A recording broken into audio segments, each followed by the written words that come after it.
સુરતમાં આમ આદમી પાર્ટીએ સ્થાનિક સ્વરાજની ચૂંટણીમાં તે ઉમેદવારી પત્ર જાહેર કર્યું. શહેર પ્રમુખ ધર્મેશ પંડેરી, વિપક્ષ નેતા પાયલ સાકરિયા, સુરત લોકસભા ઇન્ચાર્જ રજનીકાંત વાઘાણી અને નવસારી લોકસભા ઇન્ચાર્જ પંકજભાઈ તાયડેની અધ્યક્ષતામાં ઉમેદવારી પત્ર જાહેર કરી સુરતના સંનિષ્ઠ સજ્જન લોકોને ચૂંટણી લડવા આહવાન સાથે ઉમેદવારી પત્ર જાહેર કર્યું. સુરતમાં આપ સ્થાનિક સ્વરાજની ચૂંટણીમાં તમામ 120 સીટો પર ચૂંટણી લડશે ધર્મેશ પંડેરી.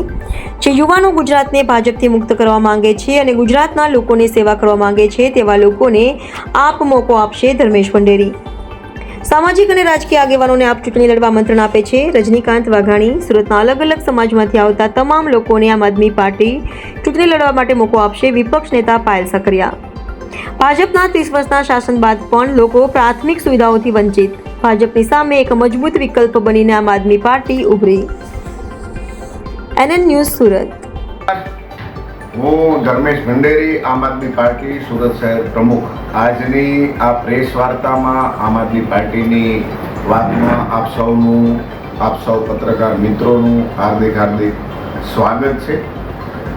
આમ આદમી પાર્ટી ગુજરાત પ્રદેશ દ્વારા 2 દિવસ પહેલા પ્રેસ કોન્ફરન્સ કરી અને આખા ગુજરાતભરના એ તમામ યુવાનો, એ તમામ સજ્જન લોકો, એ લોકો જે ગુજરાતને એક સારી દિશામાં લઈ જવા માટે વિચારી રહ્યા છે, ગુજરાતની પીડાઓને જોઈ રહ્યા છે અને ગુજરાતની પીડાઓને વાચા આપવા માટે જેમની અંદર થનગનાટ છે એવા તમામ બહેનો, ભાઈઓ, તમામ લોકોને આમ આદમી પાર્ટી એક આહવાન કરે છે. હાલમાં આખા ગુજરાતમાં આમ આદમી પાર્ટી ગુજરાત પ્રદેશ દ્વારા ગુજરાત જોડો અભિયાન શરૂ કરેલું છે, જેના અંતર્ગત ગુજરાતભરની અંદર તમામ તાલુકાઓમાં તમામ તાલુકા પંચાયતની સીટો, તમામ જિલ્લા પંચાયતની સીટો, તમામ નગરપાલિકા અને મહાનગરપાલિકાના તમામ વોર્ડોમાં ગુજરાત જોડો જનસભા ચાલુ છે અને આ જનસભાની અંદર લોકો જોડાઈ રહ્યા છે. ગુજરાતભરના તમામ વિસ્તારમાં, તમામ જગ્યાએ સદસ્યતા અભિયાન ચાલી રહ્યું છે અને ગુજરાતના લોકો આ સદસ્યતા અભિયાનને બહુ જ પ્રેમપૂર્વક આવકાર આપી રહ્યા છે.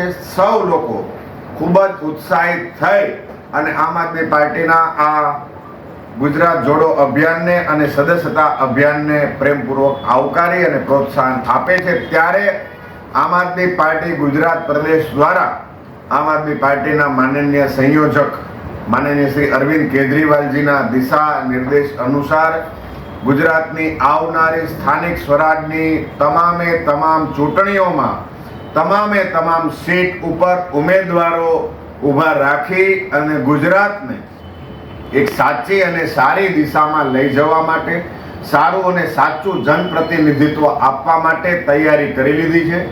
ગુજરાતની સ્થાનિક સ્વરાજની તમામ લગભગ 10,000 જેટલી સીટો ઉપર આમ આદમી પાર્ટી ચૂંટણી લડવા જઈ રહી છે. ત્યારે ગુજરાતના એ તમામ સજ્જન નાગરિકો, ભાઈઓ, બહેનો, એ તમામ યુવાનો, તમામ વડીલો જે ગુજરાતને એક સારી અને સાચી દિશામાં, ગુજરાતને સારા રસ્તે, સાચા વિકાસના રસ્તે, ગુજરાતની જનતા જે પીડા ભોગવી રહી છે, જે ખેડૂતો, પશુપાલકો, યુવાનો, વિદ્યાર્થીઓ, મહિલાઓ, બેરોજગારો, તમામ લોકોની પીડાને અવાજ આપવા માટે જેમની અંદર કંઈક નવો ઉત્સાહ છે, કંઈક નવી ક્રાંતિના વિચારો છે, કંઈક નવું કરી શકવાની જેમની અંદર તમન્નાઓ છે, એ તમામ લોકોને એક પ્લેટફોર્મ આપવા માટે આમ આદમી પાર્ટી એ તમામ લોકોને આવકારે છે.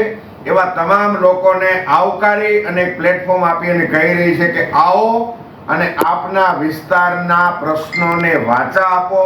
આપના વિસ્તારની અંદર પ્રાથમિક સુવિધાઓનો જે અભાવ છે, વર્ષોથી લોકો જે પીડા અનુભવી રહ્યા છે, એ પીડામાંથી આપણે આપણા વિસ્તારને, આપણે આપણા ગામને, આપણા તાલુકાને, આપણા જિલ્લાને, આપણા નગરને, આપણા મહાનગરને આ પ્રશ્નોમાંથી, આ પીડામાંથી બહાર આવવા માટે આપણે ખુદ પ્રતિનિધિ બનીએ અને પ્રતિનિધિ બની આપણા વિસ્તારના પ્રશ્નોને વાચા આપી એની સમસ્યાનું સમાધાન લાવીએ.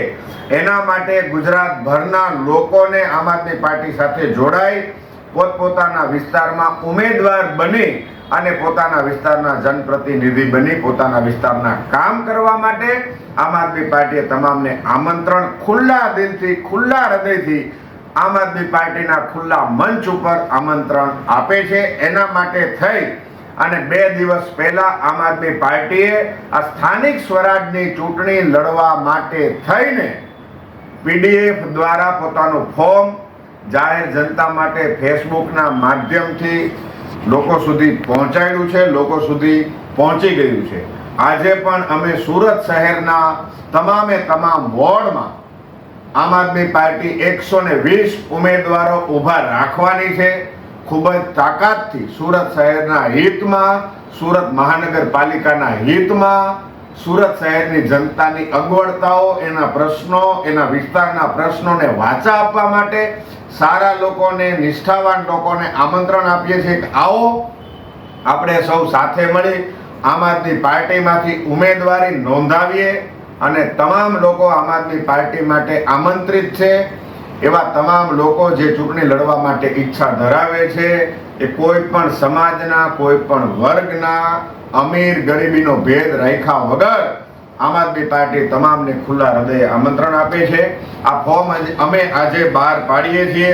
આ ફોર્મ સુરત શહેરના તમામ નાગરિકો સુધી પહોંચે એના માટે અમે આમ આદમી પાર્ટીના પેજ ઉપર આજે ફરીથી એની પીડીએફના પેજ ખુલ્લા મૂકીશું અને એ પીડીએફના પેજ લોકો સુધી પહોંચે, લોકો પોતે એનું ફોર્મ ભરી અને અહીં અમે આના પછી એના માટેના નંબર પણ જાહેર કરીશું કે આમ આદમી પાર્ટીમાંથી ચૂંટણી લડવા ઈચ્છુક તમામ યુવાનો, ભાઈઓ, બહેનો, નિષ્ઠાવાન લોકો ચૂંટણી લડવા માંગતા હોય આ ફોર્મ ફિલઅપ કરી અને આમ આદમી પાર્ટીના આ ફોર્મ ફિલઅપ કરવા માટેના વોટ્સઅપ નંબર 9104918196 9104918196 ઉપર વોટ્સઅપથી મોકલી શકશે.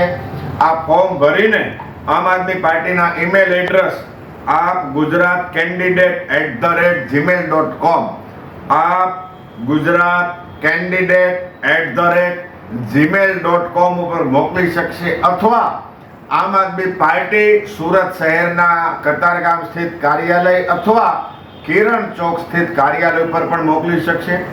સુરત શહેરની 12 વિધાનસભાના પ્રભારીઓને પણ એ મોકલશે અથવા લોકસભાના પ્રભારી, સુરત લોકસભાના પ્રભારી, નવસારી લોકસભાના પ્રભારી કે બારડોલી લોકસભાના પ્રભારીને પણ મોકલશે અથવા આમ આદમી પાર્ટી ગુજરાત પ્રદેશ કાર્યાલય નવરંગપુરા ખાતે મોકલશે પોસ્ટથી તો પણ એમનું ફોર્મ માન્ય ગણવામાં આવશે. એટલે ફરીથી આપના માધ્યમથી ગુજરાતના સાથે સાથે ખાસ કરીને સુરત મહાનગરપાલિકાની અંદર આવતી સ્થાનિક સ્વરાજની ચૂંટણીમાં ચૂંટણી લડવા ઈચ્છુક તમામે તમામ ઉમેદવારોને અમે ખુલ્લા હૃદયથી આમંત્રણ આપીએ છીએ. જેટલા પણ ફોર્મ આવશે એ તમામ ફોર્મની ચકાસણી કરી, એની સ્ક્રુટિની કરી, એમાંથી સારા, સજ્જન અને નિષ્ઠાવાન લોકોને આમ આદમી પાર્ટી પોતાના મેન્ડેટ ઉપર ચૂંટણી લડવા માટે તૈયારી હોય તો અમે એમની ચૂંટણી લડાવીશું.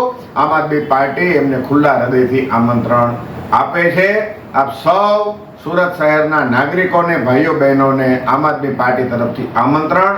આપ સૌનો ખુલ્લા હૃદયથી ખૂબ ખૂબ આભાર. જય હિન્દ, જય જય ગરવી ગુજરાત.